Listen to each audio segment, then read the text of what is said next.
शांता थांब. तू आजपासून आमच्या घरी कामाला अजिबात यायचं नाही. का हो साहेब? तू माझ्या बायकोचे कान भरवायलेस म्हणून माझी बायको मला रोज भांडण करायले. एवढंच नाही, गल्लीतल्या सगळ्या बायकांच्या इकडच्या चुगल्या तिकडे करायलेस. जर तू आमच्या घरी कामाला यायचं बंद नाही केलीस तर गल्लीतल्या सगळ्या बायकांना तुझे हे सगळ्या चुगल्या करतेस का नाही ते सांगून तुझे सगळीकडचे काम बंद करीन. असं वय? मी पण कच्ची खिलाडी नाही साहेब. 12 घरचं पाणी पिलंय. माझ्याकडे पण तुमचा अख्खा बायोडाटा आहे. कसला बायोडाटा? तुमचं शेजारच्या संगीसोबत लफडं चालू आहे. एवढंच नाही, तिच्या सासू सोबत पण लफडं चाललंय तुमचं.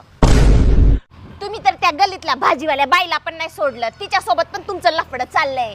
आणि हेच नाही, मॅडमची ती मैत्रीण दररोज येऊन बस